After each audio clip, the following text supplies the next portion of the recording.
Hello दोस्तों, आज जो है हम क्लास 11 का चैप्टर 1 स्टार्ट करने वाले हैं। और चैप्टर 1 में हम लोग पहला ही टॉपिक देखेंगे, element, compound and mixture. Okay, तो एलिमेंट, कंपाउंड और मिक्सचर को पढ़ने से पहले हम जानते हैं सबसे पहले कि मैटर होता क्या है। मैटर, सबसे पहले देखो मैटर होता क्या है। तो जिसका एंटिटी मैं यहाँ पे लिख रहा हूँ, entity which have its own weight and volume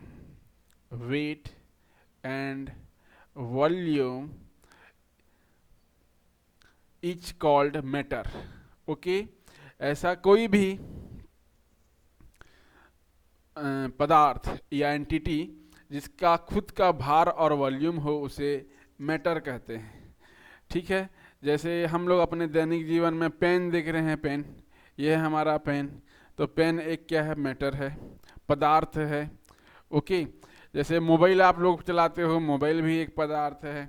घर में जो भी वस्तु आप लोग देखते हैं, जैसे हम लोग देखते हैं अलमारी देखते हैं, पत्थर देखते हैं, जो भी हमारा फिजिकल जिसे हम छू के महसूस कर सकते हैं, जिसका खुद का भार होता है, जो स्थान घेरता है, वो सारा क्या है, मैटर होता है। और ये जो मैटर होते हैं, इस मैटर को हम लोग दो पार्ट में डिवाइड करते हैं। दो पार्ट में, एक होता है फिजिकल प्रॉपर्टीज और दूसरा होता है केमिकल प्रॉपर्टीज। पहला होता है फिजिकल प्रॉपर्टीज, दूसरा होता है केमिकल प्रॉपर्टीज। तो फिजिकल प्रॉपर्टीज में हम लोग जानते हैं तीन पार्ट में इसे फर्दर डिवाइड करते हैं। होने के लिए तो 5 पार्ट होता है, एक प्लाज्मा और एक बोस आइंस्टीन पार्टिकुलेट। तो हम 3 जानते हैं, सॉलिड, लिक्विड और गैस। तो हमारा इससे कोई अभी लेन देन नहीं है फिजिकल प्रॉपर्टीज, हमको अभी लेन देन है, मतलब है केमिकल प्रॉपर्टीज से। और इस केमिकल प्रॉपर्टीज को मुख्यतः हम लोग जो है 3 पार्ट में डिवाइड करते हैं। पहला होता है एलिमेंट, फिर एक होता है कंपाउंड और फिर होता है एक मिक्सचर। ये 3 पार्ट में हम लोग डिवाइड करते हैं, एलिमेंट, कंपाउंड एंड मिक्सचर। तो हम जो आज पढ़ेंगे, हम केमिकल प्रॉपर्टीज, पदार्थ के केमिकल प्रॉपर्टीज के बारे में पढ़ेंगे, element, compound and mixture. Okay, तो सबसे पहले हम लोग देखते हैं एलिमेंट। सबसे पहले हम लोग देखेंगे एलिमेंट। ये एलिमेंट होता क्या है। तो ऐसा कोई भी मैटर जो एक ही प्रकार के, only one type of atom, only one type of atom present हो उसमें, only one type of atom जिसमें प्रेजेंट हो उसे एलिमेंट कहते हैं। या एक ही प्रकार का सब्सटेंस, ठीक है, एटम। जैसे मैं बोलूं हाइड्रोजन, ठीक है, हाइड्रोजन। जनरली हम लोग पीरियोडिक टेबल में हाइड्रोजन को H सिंबल से देखते हैं, H सिंबल से, ठीक है। लेकिन ये जो हाइड्रोजन होता है नेचर में डाई एटॉमिक फॉर्म में पाया जाता है, मतलब H2 के फॉर्म में पाया जाता है। तो इस हाइड्रोजन में केवल एक ही प्रकार का एटम है, सिर्फ हाइड्रोजन और हाइड्रोजन एक ही प्रकार के इसमें एटम पाए जा रहे हैं, ठीक है, या एक ही प्रकार के इसमें सब्सटेंस हैं। जब ऐसा कोई भी पदार्थ जिसमें एक ही प्रकार का सब्सटेंस हो, कोई दूसरा सब्सटेंस उसमें प्रेजेंट ही ना हो, तो उसे हम लोग एलिमेंट कहते हैं।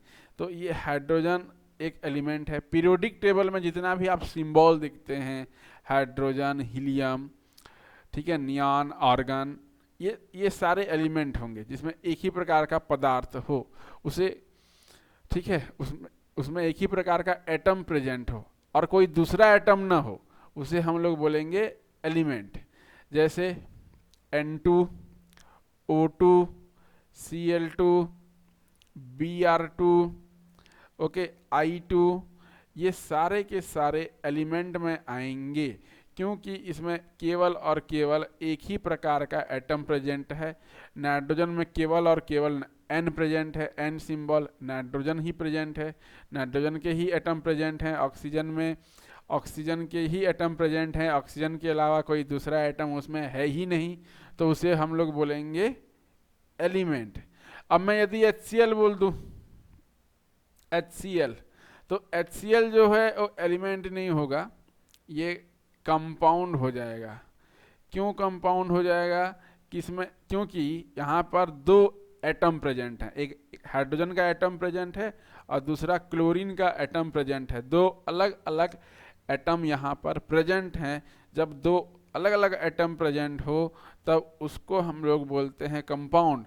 लेकिन यहाँ पर जो रेशियो होगा वो फिक्स होगा। कंपाउंड में जो रेशियो यहाँ पर मिलेंगे, एटम का जो रेशियो मिलेगा वो फिक्स मिलेगा। तो क्लियर है, एलिमेंट में केवल एक ही टाइप का एटम प्रेजेंट होता है। जैसे मैं बोलूँ P4 एक एलिमेंट है। इसके अलावा S8 सल्फर के 8 मॉलिक्यूल यहाँ पर प्रेजेंट हैं। उसके अलावा मैं बोलूँ डायमंड हीरा जानते हैं, और ये जो हीरा कार्बन से मिलकर बना होता है। जैसे और एग्जांपल मैं एलिमेंट का देख लेता हूँ। एलिमेंट के और एग्जांपल बोलने से डायमंड होगा। अब डायमंड को आप जब सोचेंगे गहराई के साथ कि उसमें एक ही प्रकार का एटम प्रेजेंट हो, तो डायमंड जो है कार्बन से मिलकर बना होता है। डायमंड जो है कार्बन से मिलकर बना होता है। ये कार्बन इस तरह से, कार्बन के अलावा कोई दूसरा एटम वहाँ पे प्रेजेंट ही नहीं रहता, सारे के सारे कार्बन ही उसमें पाए जाते हैं। ये इस तरह से कार्बन कार्बन कार्बन। तो एक कार्बन यदि आप देखेंगे, एक कार्बन की जब आप बात करेंगे, वो 4 अदर बॉन्ड से जुड़ा हुआ रहता है। उसकी वैलेंसी 4 होती है, तो वो 4 अदर कार्बन से जुड़ा हुआ रहता है। इस डायमंड में sp3 हाइब्रिडाइजेशन होता है, sp3 हाइब्रिडाइजेशन, इसको हम आगे पढ़ेंगे, ठीक है। इसीलिए ये इसमें फ्री इलेक्ट्रॉन अब्सेंट होता है, इसमें फ्री इलेक्ट्रॉन अब्सेंट होता है। इसीलिए ये जो होता है इंसुलेटर की तरह काम करता है, ये इंसुलेटर की तरह काम करता है। तो आप देखना, ये जो डायमंड होता है ये भी एक, इसमें केवल एक ही एटम पाया जाता है, वो भी कार्बन। तो इसीलिए जो होता है ये एलिमेंट की कैटेगरी में आता है, एलिमेंट की कैटेगरी में आता है। इसके अलावा आप देखेंगे एलिमेंट में, जैसे हम लोग ग्रेफाइट, हम लोग पेंसिल यूज करते हैं, पेंसिल। तो वो जो पेंसिल होता है, पेंसिल वो उसका मेन कंपोजिशन ग्रेफाइट होता है, और ये ग्रेफाइट भी ओनली कार्बन से मिलकर बना होता है। कार्बन, ओनली कार्बन इसमें होता है। और ये इस ग्रेफाइट का स्ट्रक्चर जो होता है वो सीट लाइक स्ट्रक्चर होता है। कैसा लाइक, किस प्रकार से? सीट लाइक स्ट्रक्चर होता है। जैसे मैं यहाँ पे ग्रेफाइट की यदि मैं संरचना बनाऊं तो कुछ मैं इस तरह से बना सकता हूं, ऐसा लेयर वाइज स्ट्रक्चर इसका ऐसा होता है। और इसमें एक एक लोन पेयर भी होता है, मतलब एक एक एक्स्ट्रा इलेक्ट्रॉन होता है। और इसी एक्स्ट्रा इलेक्ट्रॉन के कारण ये जो है ये ग्रेफाइट का मैं स्ट्रक्चर बना रहा हूँ, तो इसी एक्स्ट्रा इलेक्ट्रॉन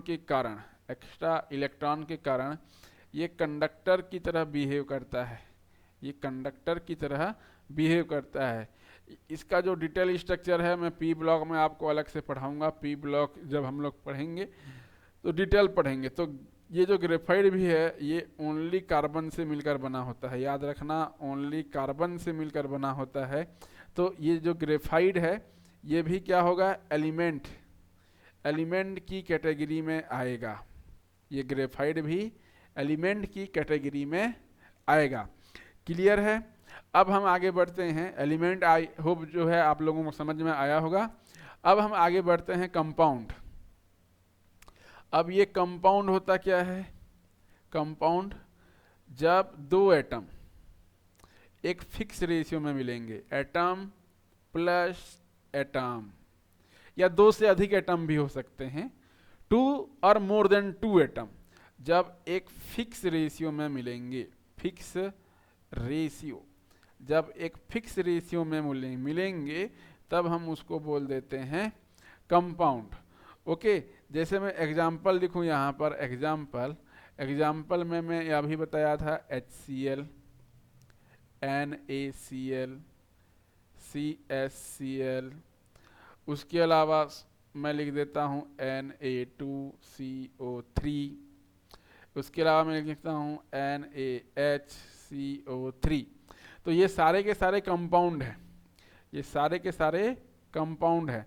मैंने कहा कि टू और मोर देन टू एटम, जब मैं यहाँ पे HCl की बात करता हूँ तो यहाँ पे दो ही एटम प्रेजेंट हैं, एक हाइड्रोजन प्रेजेंट है और दूसरा क्लोरीन प्रेजेंट है, एक हाइड्रोजन का एटम है और दूसरा क्लोरीन का एटम है। और यदि मैं यहाँ पे NaCl की बात करूँ तो यहाँ पर भी दो एटम हैं, एक सोडियम का एटम और दूसरा क्लोरीन का एटम। तो और इनका जो रेशियो भी है, ये क्या है, रेशियो इनका फिक्स है, रेशियो फिक्स, मतलब सोडियम एंड जो क्लोरीन का रेशियो है 1:1 है, सोडियम एंड क्लोरीन का रेशियो यहाँ पर 1:1 है। और HCl में भी यहाँ पे 1:1 में प्रेजेंट है। किस रेशियो में? 1:1 में ये प्रेजेंट है HCl। ये भी एक अनुपात और क्लोरीन भी एक अनुपात, सोडियम भी एक अनुपात और क्लोरीन भी 1:1 के रूप में प्रेजेंट है। तो ये हुआ दो एटम की बात। अब जब हम सोडियम कार्बोनेट देखो, सोडियम कार्बोनेट Na2CO3, इसको जब आप देखेंगे इसमें दो से अधिक एटम हैं, मतलब यहाँ पे दो सोडियम है, उसके अलावा एक कार्बन है और 3 ऑक्सीजन एटम है, 3 ऑक्सीजन एटम है, लेकिन इनका रेशियो फिक्स है, मतलब सोडियम 2, कार्बन 1 और ऑक्सीजन जो है 3 के रेशियो में, 2:1:3 सोडियम, कार्बन और ऑक्सीजन का रेशियो। तो यहाँ पर भी रेशियो जो है फिक्स है, यहाँ पर भी रेशियो फिक्स है और मोर देन 2 एटम यहाँ पर प्रेजेंट है, सोडियम एटम, कार्बन एटम और oxygen atom, more than 2 atom है यहाँ पर, इसीलिए ये कंपाउंड हुआ। मतलब कंपाउंड में एटम और कई 2 और मोर देन 2 एटम आपस में मिलते हैं, लेकिन इनका जो रेशियो होता है वो फिक्स होता है, इसी को हम लोग बोल देते हैं कंपाउंड, इसी को हम लोग कंपाउंड बोल देते हैं। ठीक है, तो आप कई सारे कंपाउंड जानते होंगे, जैसे मैं लिखूं H2SO4, ये भी एक कंपाउंड होता है, H2SO4 भी एक कंपाउंड ही होता है। H2SO4 के अलावा H2SO4, उसके बाद आप जो भी आप देखते हैं अपने HBr, ये भी हमारा कंपाउंड है, और KBr, KCl, ये सारे के सारे कंपाउंड की कैटेगरी में आएंगे, क्योंकि यहाँ पे मोर देन 2 एटम हैं, लेकिन हाइड्रोजन 2, सल्फर 1 एंड ऑक्सीजन 4 के रेशियो में है। यहाँ पे हाइड्रोजन 1 और ब्रोमीन 1:1 में है, KBr में 1:1 में है, KCl में 1:1 के रूप में है। ठीक है, जैसे मैं बोलूँ S3BO3, यहाँ पर भी रेशियो फिक्स है, हाइड्रोजन का रेशियो 3, बोरान का 1 और ऑक्सीजन का 3, तो 3:1:3। यहाँ पर भी हमारा जो रेशियो है वो फिक्स्ड है, इसलिए ये भी क्या, ये सारे के सारे कंपाउंड की कैटेगरी में आएंगे, कंपाउंड की कैटेगरी में यहाँ पर आएंगे, रेशियो फिक्स होगा, 2 और मोर देन 2 एटम यहाँ पर मिलेंगे। Okay, clear? यहाँ पे कंपाउंड क्या होता है हमने जाना, इसके पहले एलिमेंट हमने जाना। अब हम देख लेते हैं मिक्सचर। मिक्सचर में एक बात याद रखना, मिक्सचर, ये मिक्सचर होता क्या है, मिक्सचर में जो देखो एटम भी मिल सकते हैं, सॉरी यहाँ पर एटम नहीं, मैं यहाँ पे बोल सकता हूँ एलिमेंट, मतलब मिक्सचर में एलिमेंट, 2 और मोर देन 2 एलिमेंट्स, एलिमेंट या कंपाउंड जब आपस में मिलेंगे लेकिन रेशियो फिक्स ना हो, ठीक है, ratio not fixed, not fixed, element और कंपाउंड दोनों कंबाइन हो सकते हैं लेकिन रेशियो फिक्स ना हो, जो न्यू यहाँ पर मैटर मिलेगा, नए प्रकार का जो पदार्थ मिलेगा, उसी को हम लोग बोल देंगे मिक्सचर, उसी को हम लोग बोलेंगे मिक्सचर। तो मिक्सचर में क्या होता है, मिश्रण में एलिमेंट कंपाउंड दोनों मिक्स हो सकते हैं लेकिन उनका रेशियो फिक्स नहीं हो सकता, और जो नया प्रकार का पदार्थ हमें मिलेगा उसे ही हम मिक्सचर कहेंगे। अब एग्जाम्पल देख लो आप लोग। एग्जाम्पल में मैं एयर की बात कर रहा हूँ। एयर जो है एक प्रकार का मिक्सचर है, उसी प्रकार से सोडियम क्लोराइड का सॉल्यूशन, आपने पानी लिया, पानी में नमक को घोल दिया, नमक जो है पूर्ण रूप से एक गिलास लेना, गिलास में क्या लेना, पानी लेना, और उस पानी में सोडियम क्लोराइड ऐड कर देना, तो ये जो सोडियम क्लोराइड है पूर्ण रूप से यहाँ पर मिक्स हो जाएगा। तो ये भी जो है मिक्सचर का एग्जाम्पल है। लेकिन ये जो मिक्सचर होते हैं वो 2 टाइप्स के होते हैं, ये जो मिक्सचर होते हैं 2 टाइप्स के होते हैं। पहला जो होता है वो होमोजीनस मिक्सचर होता है, होमोजीनस, और सेकंड जो होता है वो हेट्रोजीनस मिक्सचर होता है, हेट्रोजीनस मिक्सचर। एक होता है होमोजीनस और दूसरा हेट्रोजीनस। तो होमोजीनस का एग्जाम्पल क्या है, होमोजीनस का एग्जाम्पल होता है, एग्जाम्पल से ही आप समझ जाओगे कि होमोजीनस क्या होता है। मैंने अभी एयर का एग्जाम्पल लिया, ये होमोजीनस मिक्सचर है। क्यों होमोजीनस हुआ, क्योंकि इस एयर में हाइड्रोजन पाया जाता है, ऑक्सीजन भी पाया जाता है, कार्बन डाइऑक्साइड भी पाया जाता है, अमोनिया पाया जाता है, सल्फर डाइऑक्साइड पाए जाते हैं, एंड यहाँ पर अदर गैसेस पाए जाते हैं, अदर गैसेस यहाँ पर पाए जाते हैं। लेकिन ये सारे गैस पाए जाने के बाद भी इनमें नो बाउंड्री लाइन है, नो बाउंड्री लाइन नहीं होती। हम इसको जो है अलग नहीं कर सकते, नहीं भैया ये एयर है, एयर में ऑक्सीजन को अलग नहीं कर सकते, हाइड्रोजन को अलग नहीं कर सकते, कार्बन डाइऑक्साइड को अलग नहीं कर सकते।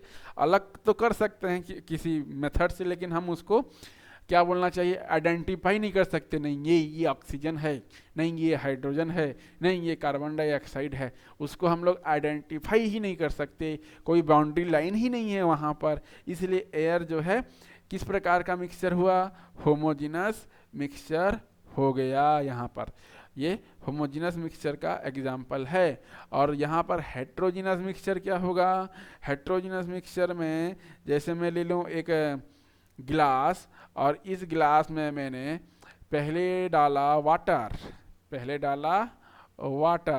और इस वाटर में मैंने ऐड कर दिया ऑयल।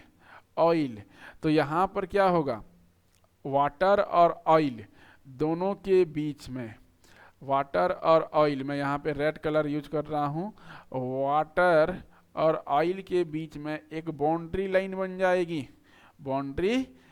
बन जाएगी, तो वाटर में ऑयल को मिक्स कर दो, तो दोनों के बीच में बाउंड्री लाइन हमें क्लियर दिखाई दे रहा है, ठीक है।